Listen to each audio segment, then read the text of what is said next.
Welcome to No Apologies. I'm Dana Lash. When the social justice movement became all the rage in the summer of 2020, revolution was in the air. It was BLM Palooza, and Democrats couldn't resist jumping onto the social justice bandwagon. And why not? Because it had all of the stuff that makes progressives get the feels.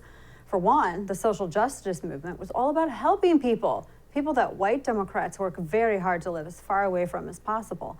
And this makes Democrats feel guilty. So this social justice movement was their chance to show that they care, show their outrage without having to actually do a single thing for Black Americans. Just put up the BLM sign on the lawn of their $5 million house in Brentwood, California, or post the black square on their social media channels, and instantly they were a part of the revolution. Of course, Democrats posting that black square on their Instagram meant they were more likely to keep their jobs too. I mean, the last thing that fake woke white Democrats needed was some intern at their company calling them out online for not signaling their solidarity with BLM. And that BLM sign on their lawn, that was useful too. In case one of those raging BLM mobs were to come down their street, the mob might see the sign and, like the angel of death passing over the bloody doorpost in Egypt, the mob would hopefully walk past and harass some other neighbor that probably deserved it because they didn't put the BLM sign up in their yard. Now, since there's nothing that progressives love more than the chance to show everybody what good people they are, unlike you, the social justice movement was a virtue signaling bonanza, a once-in-a-century opportunity to strut their moral virtue for everyone to see. And there were suddenly so many ways that rich white Democrats could show off. Quick, send a company-wide email encouraging people to donate to bailing out BLM rioters in Minneapolis. Everyone's doing it, don't you know, including Vice President Kamala Harris.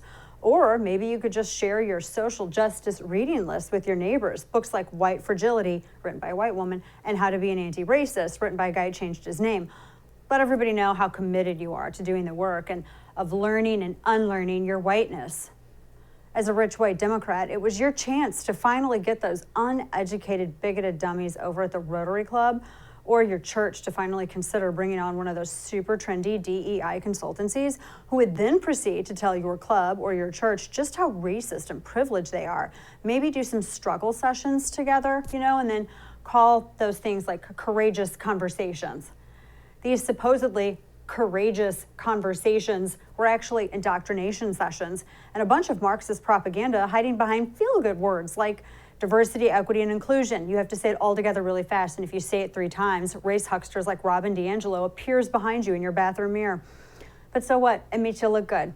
And best of all these DEI sessions forced on employees all across the country, and corporation after corporation, they had the benefit of silencing all those nasty, dirty, closeted Republicans that you can't stand anyway.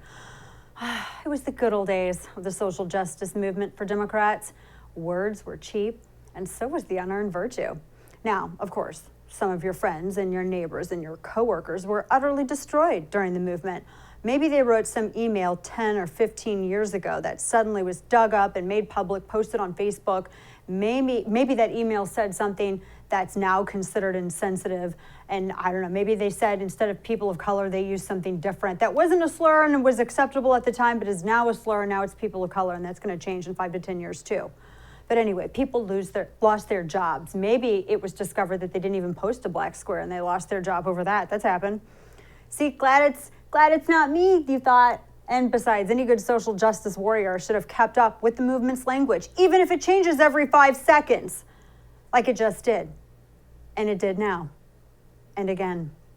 Or maybe you knew someone who was mobbed for saying all lives matter. That's literally Hitler. She was a nice coworker maybe, and truthfully, you knew what she meant, but you're a progressive Democrat and you couldn't miss your chance to condemn her loudly and publicly over email or online. You might be a bleeding heart, but you're no fool. You would never miss a chance to kick somebody else while they're down, while making yourself look good. I mean, it's a rite of passage right now in America, isn't it? Do you remember where you were the first time that you got to participate in your first mobbing? Good times. Anyway, it's all for social justice, right? I mean, at least you didn't embarrass yourself like Nancy Pelosi putting on kente cloth and bowing to BLM and then later silently, quietly accused of appropriation. I mean, that was even a little too much sycophantic preening, even for you, you dutiful social justice warrior that you are. These days, Sometimes you just want to, I don't know, maybe pour a glass of rosé, lean back on the porch of your estate in Highland Park in Dallas and reminisce about the salad days of the social justice movement, a movement you helped lead. And that's when, mid-sip, you open your mail and you find a letter that gives you more shivers than the one from the IRS that says you owe back taxes. No, this letter is all too real. And all the rich white Highland Park Democrats found it in their mailboxes a couple of days ago. Quelle horror. After a quick glance, you realize that it's kind of like a bill. It looks like you owe payment for all the cheap virtue that you grifted from that social justice movement that destroyed so many lives and never actually helped a single Black American, as far as anyone can tell. The letter was from a group called Dallas Justice Now. And you choke a bit on your rosé when you begin to read it. You notice that it's asking you to make some kind of pledge. Here are the highlights. They write, quote, "We are writing to you because we understand that you are white and live within the Highland Park Independent School District and thus benefit from enormous privileges taken at the expense of communities of color. You live in the whitest and wealthiest neighborhood in Dallas, whether you know it or not. You earned or inherited your money through oppressing people of color. However, it is also our understanding that you are a Democrat and supporter of the Black Lives Matter movement, which makes you one of our white allies and puts you in a position to help correct these cruel injustices. We need you to step up and back up your words with action and truly sacrifice to make our segregated city more just," end quote. Okay, calm down, you tell yourself. I mean, you don't really love the letter's tone. I mean, after all, these, whoever Dallas Justice Now people probably don't realize that you are a progressive Democrat. That's right, you're just a social justice trailblazer, right up there with Patrice Cullors of Black Lives Matter and anti-racist leader, whose name is actually Henry Rogers, I believe, Ibram X. Kendi. Didn't they see your BLM sign on your lawn? I mean, it's right there next to the 10-foot high security gate. How do you miss it? Maybe it was mistaken for, I don't know, mistaken identity. So you just keep reading. Somebody got you wrong, surely. Besides, if there's something else that you can do to help the movement, like get a BLM sticker and put it on your Tesla's bumper, you're all for it, right? Maybe another black square on Insta. So you keep reading. The letter from Dallas Justice Now continues, and you realize that it's making some demands. It says, quote, "We're asking you to pledge that your children will not apply or attend any Ivy League school or U.S. News and World Report top 50 school. If you do not have children under 18, then we ask you to pledge to hold your white privileged friends, family, and neighbors with children to this standard," end quote. Uh-oh, you think, this must be some kind of joke. You put your glass of rosé down now because you're suddenly feeling super sober and a tad shaky. You look up Dallas Justice Now on your phone. And who are these people that run this group? You find this. Watch. Hi, I'm Jamila with Dallas Justice Now, and I just briefly wanted to touch on who we are. We are a nonprofit advocacy group in Dallas, and we are fighting for change. We are fighting for equality. We are wanting to bridge gaps, and we just want to catch up. I'm a parent myself, and I would love to be able to send my children to college. I feel that not only sending my children to college will not just be a good thing for them, a good thing for us, but also in the future to come. Their kids will say, "Hey, mom, dad went to college. I'm going to do that too."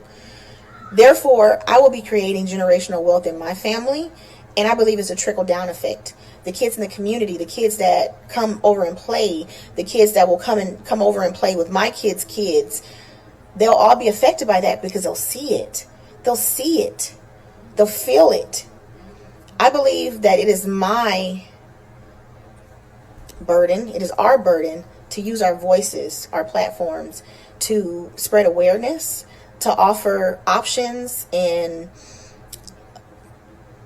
choices on how others can support the cause, on how others can make the dream become a reality. So again, we're just a nonprofit advocacy group seeking change, seeking equality, seeking justice.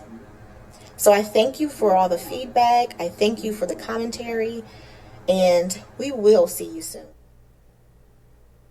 They will see you soon. I mean, you could apply for college and just go like everyone else does. So you realize that this isn't a joke at all. Now, this Dallas Justice Now letter continues saying, quote, "These schools have afforded white families privilege for generations. Having your children attend these schools takes away spaces from students of color who really need the job opportunities. Screw your kids, education and influence that these schools provide," end quote. I mean, that's really ultimately kind of what, like, your kids, they're just like, screw your kids. That's what you're being told. You think when you read this letter, it kind of sounds like it, doesn't it? But wait a minute, you think as a white progressive Democrat, you did so much for the movement.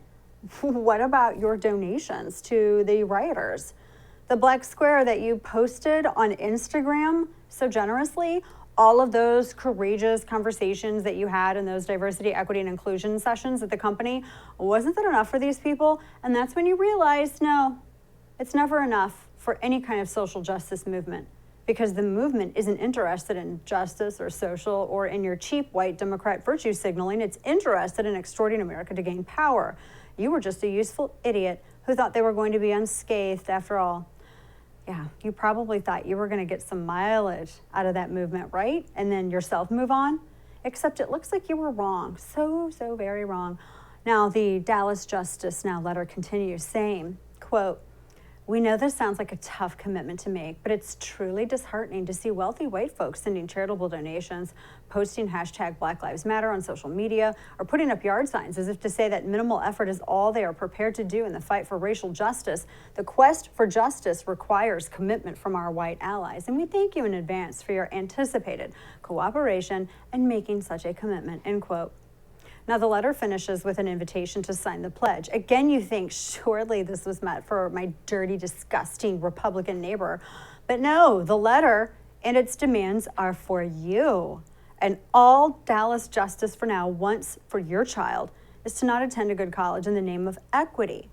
And remember, you're for equity, right? You're a progressive Democrat, and you signed on to all the cries for equity that were demanded of everybody else. Except it looks like the price of equity is your kid not attending any college, any of the top 50 colleges in America. And you realize now maybe you shouldn't have looked the other way when America was burning down thanks to BLM and Antifa.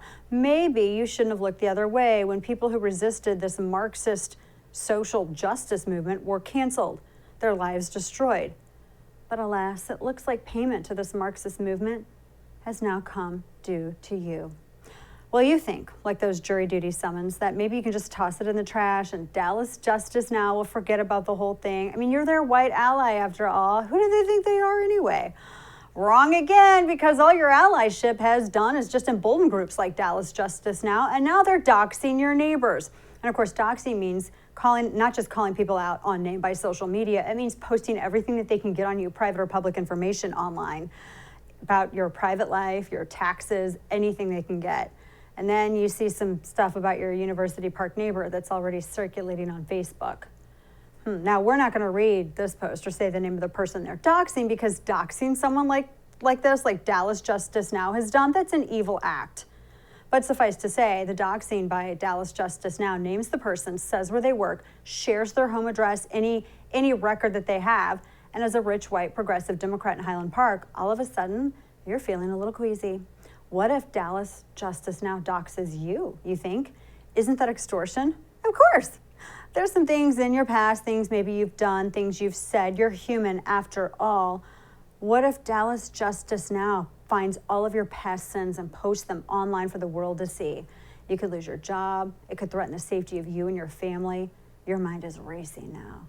And that's when you realize maybe that closed-minded, disgusting conservative neighbor of yours, the one that politely warned you about this movement, maybe they were right. Maybe the so-called justice movement was actually a Marxist movement from the beginning. Maybe this was never, ever, ever about Breonna Taylor or George Floyd, or about any kind of actual injustice or unjustified homicide at the hands of badly behaved police, which are a fraction of the overall force at all. Maybe the social justice movement was just a scam to gain power in any way possible, a slanderous extortion scheme perpetrated against America. And that's when you, the rich white Democrat in Highland Park, sitting on the porch of your huge estate right outside of Dallas. Maybe that's when you realized that you played a part in causing all of this racial division that's still tearing apart America and hurting Black Americans, not helping them. And instead of standing up to the evil, you exploited it for your own gain. And now that movement, that Marxist revolution, you now realize in horror, it's here now for you. Democrats love division, and especially pitting Black Republicans against Black Democrats and just otherwise dividing America. Today, big tech is helping people to continue pull this scam off. We'll discuss it. Stay with us.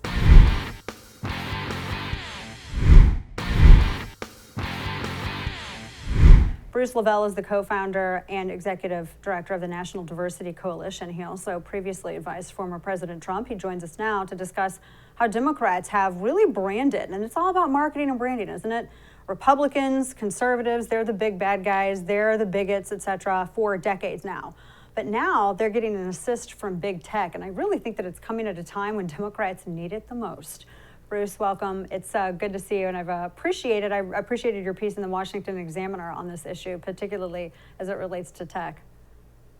Yeah, thanks for having me. Well, it's like the op-ed says. I wrote one earlier about the voting generational curse for Black America before I wrote this one. So I still have some more stories coming, so stay tuned. Writing some more, actually. Little history here, but, just give you the basis of it. Like it says in this particular op-ed that I wrote, starting back with LBJ, when there was this time in America where, my dad and granddad and parents were mainly Republicans, but this is where the shift started, right here with LBJ, when he, pushed the Civil Rights Bill.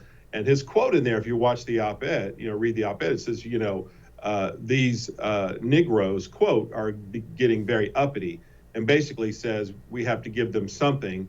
And to summarize it even more, we're going to give them this so we can basically have, should I say, the control. The sad part about this is the Democrat Party never really cared about the suffering like my parents and grandparents went through. I'm in the South here in Atlanta, who were in the civil rights movement, and you can come down and look at our museums here, and you'll see a lot of them marching in stride to fight to get to the polls without intimidation and, people trying to assault you.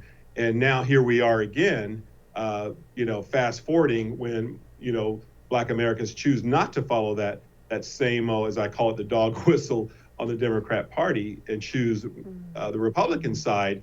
Then now you see the armament of what big tech as well as mainstream media has pretty much created an onslaught to make sure they keep, quote, that voting bloc encapsulated away from the Republican Party. Yeah, it's a good point. We're talking to Bruce Levell, editorialist, columnist, and advocate as well. This, I was thinking back to, and actually just a little bit ago, I was looking at just some of the data from 2016 and 2020. And out of all of these Republican candidates in years past that have ran, no one really, I think, since the 60s, since Nixon, actually scored as much of whether it was Hispanic vote and vote of Black Americans as Trump did. And he built on what he had in 2016. And that's when I really started to see this push with this assist from big tech and social media platforms in perpetuating this narrative that you're talking about as well, that it seemed really, really amped up. Talk a little bit about that, because really the Democrat Party got a huge assist from big tech at the time when it really needed it the most, when its message was not resonating with so many groups in America. Yeah, let me put it in this perspective. So for 2015, when I co-founded the Diversity Coalition, we're the largest diversity coalition in the history of the Republican candidate. And when I was doing a lot of hits on CNN, MSNBC, ABC News, CBS, et cetera, during 2015 and 16, I don't really think that they believed that President Trump was going to win. So a lot of guys like me and several, should I say, Black surrogates for Donald Trump were invited to come on their networks. Now, as we forward that up into 2019, they cut us off right around November of 2019 when President Trump came down to Atlanta and presented the Platinum Plan, which was about $500 billion worth of resources and infrastructure towards minority communities. So where I'm going with this, Dana, is the fact that they shut us off because we were starting to be effective. Now, you saw in 2020, Trump got 13% of black vote, 40+% of Latino vote, highest turnout, as you said earlier in the segment, in the history since Nixon and even back to Lincoln. So Wow. we knew our message was resonating based on our new opportunity in building business, building black generational wealth. Like myself and many of my colleagues that look like me who are, very wealthy here in the South and all over the country. It's just that they never wanted to entertain us pushing that message, say, hey, like the president says, look at your roads, look at your schools. Why do you keep voting the same way? Hey, what the heck do you have to lose? Let's try something different. So this message was really being pushed out through the Twitter and Instagram and all types of social media. We were being effective. We knew we were being so effective that I predicted we'd be in the 20+ percentile on bringing black votes to 2020.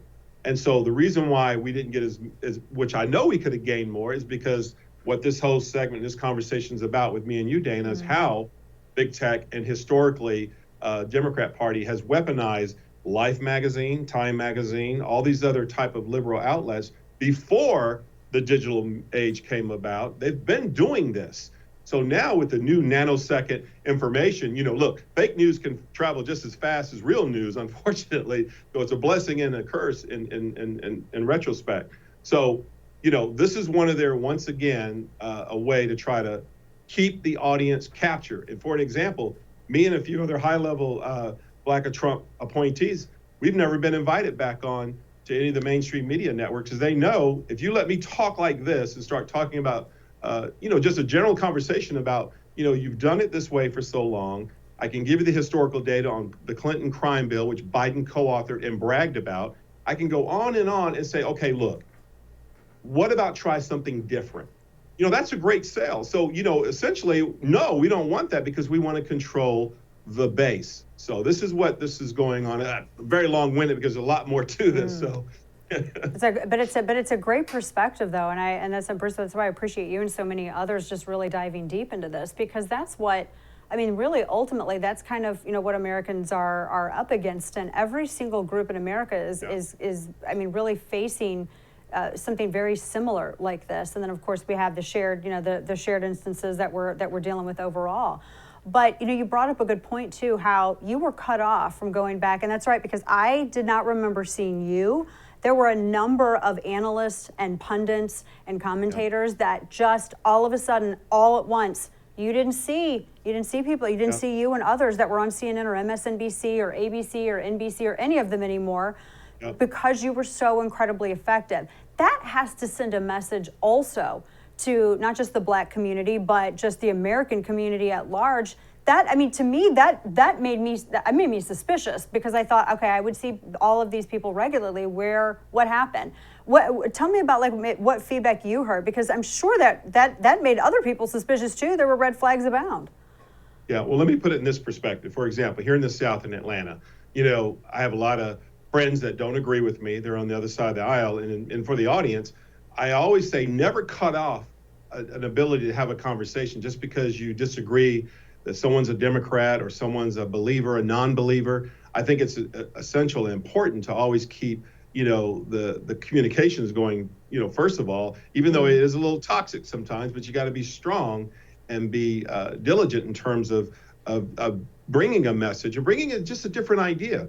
So, it's something that has with the new digital age. And when you have, quote, a president, former President Trump, candidate Trump at the time, that was so brash and bold and went after it so aggressively, unlike any other candidate or president has ever done before, the answer to your question is like some of my Democrat friends literally scratched their head around 2020, wondering if their vote counted, obviously with the mail-in ballots and no chain of custody, et cetera, and all the pandemic and the noise going on. But to mention, how historically we made our case as it relates to, look, you voted this way for so long. You have this candidate Biden who's trying to become president, who wrote and authored the crime bill, which he put it on Clinton's desk in '94, which is the Clinton crime bill. And a little history here too. In 1986-87, he pushed the bill on the severity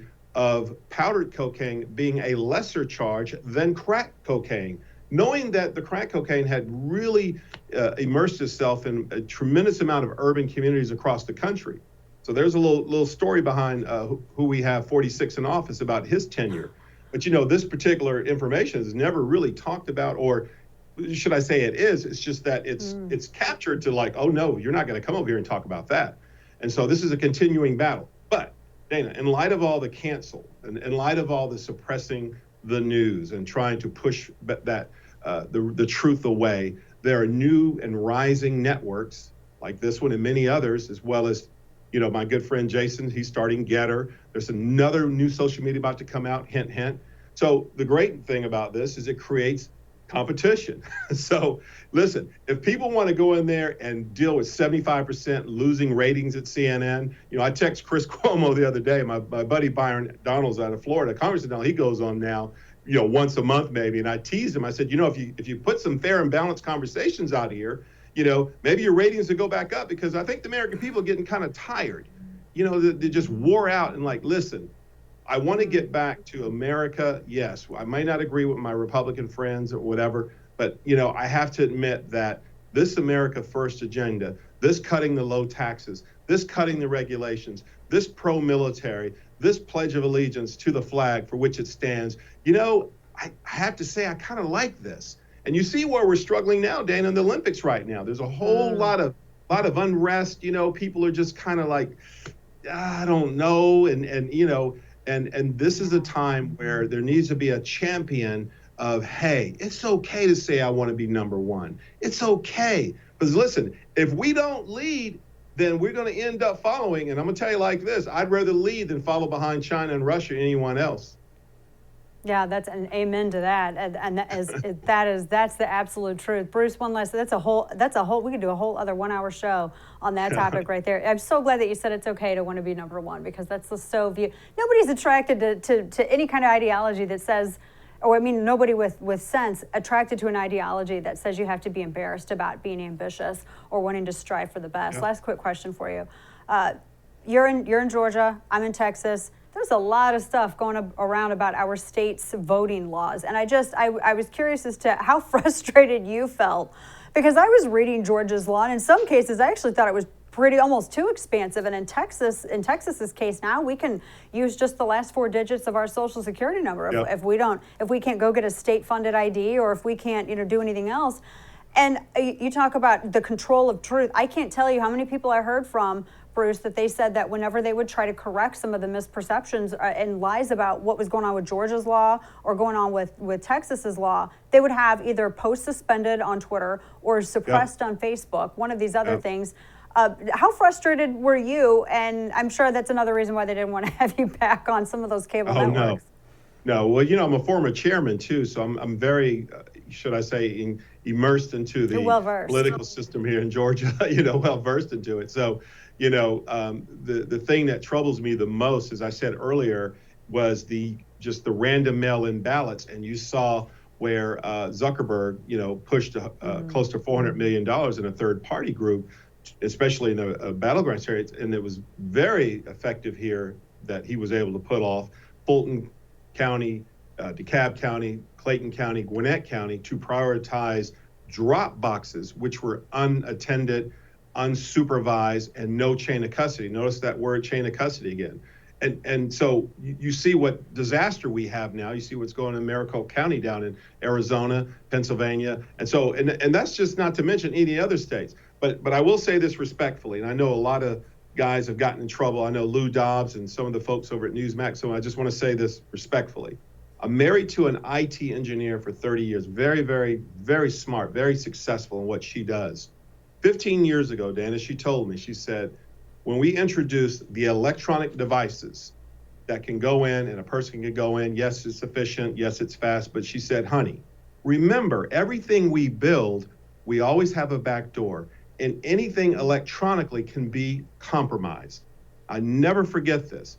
Say this to say this now, going forward, it's kind of like the big elephant in the room where some networks and people are scared to say it. Now, essentially, you don't mention someone's name by business because, that could be slander.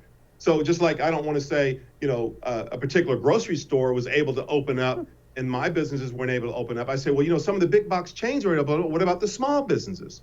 I don't have to say the name. Everybody can drive down the street and see which big boxes had favored during the pandemic and who didn't. So as it relates to electronics, where there's a box, where it's plugged into an internet, where it's plugged what have you, it's electronic. And the bottom line is, yes, it can be compromised and hacked. So the question is, which everyone is scared, they're dancing around with this, Dana, do we go forward with the, quote, electronic devices that determines what, if you go down to this Civil Rights Museum down here off Auburn and around the corner, see my uncle and many of those who had bats put on them to break away for guys like me and many millions of us like us that give us a choice to go to a poll and pick a candidate of our choice. But now, my sister, we're at a time where we walk in and there's so much chaos and craziness. You push the button and you come out scratching your head wondering, well, did it count? That's where we're at now.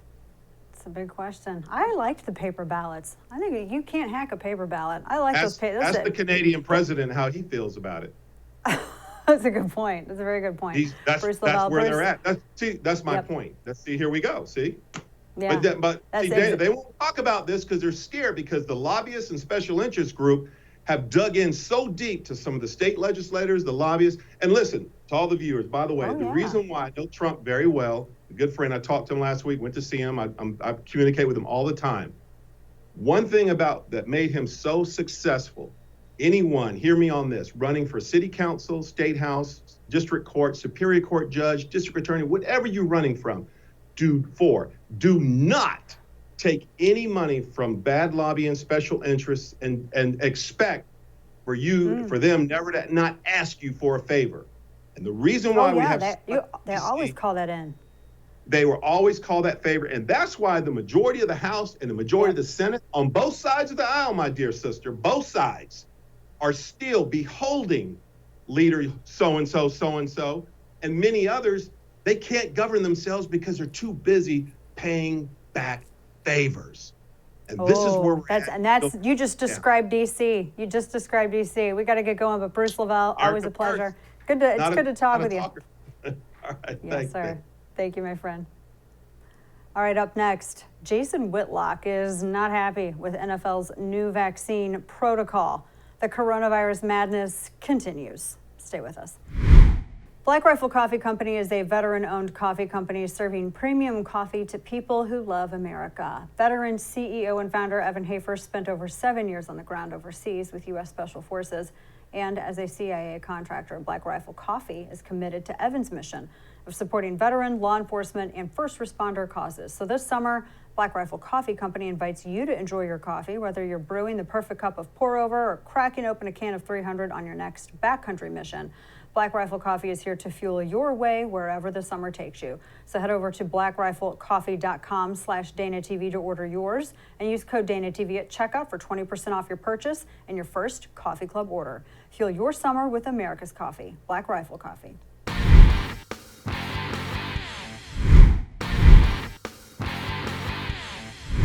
Well, our Transportation Secretary, Pete Buttigieg's partner, Chasten Buttigieg, wants you to know that life is challenging for him and Mayor Pete.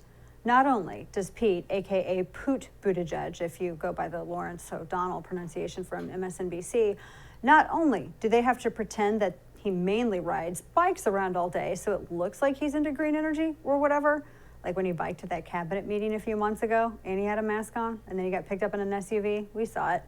But now the hardships, according to Chasten Buttigieg, Mr. Buttigieg, continue to grow for the Buttigiegs. It seems that some people can't get a break from Bidenflation, not even the people in Biden's cabinet, like Transportation Secretary Mayor Pete. Now, according to Chasten Buttigieg, it's too expensive to live in Washington, D.C., which is an economy that we should point out is almost entirely funded by American taxpayers. It is a government town, after all. So if it's expensive, who are you going to blame? Anyway, Chasten says that the one-bedroom apartment they enjoy is $4,500. I know, grab onto a table. And, guys, gals, doesn't even have a den.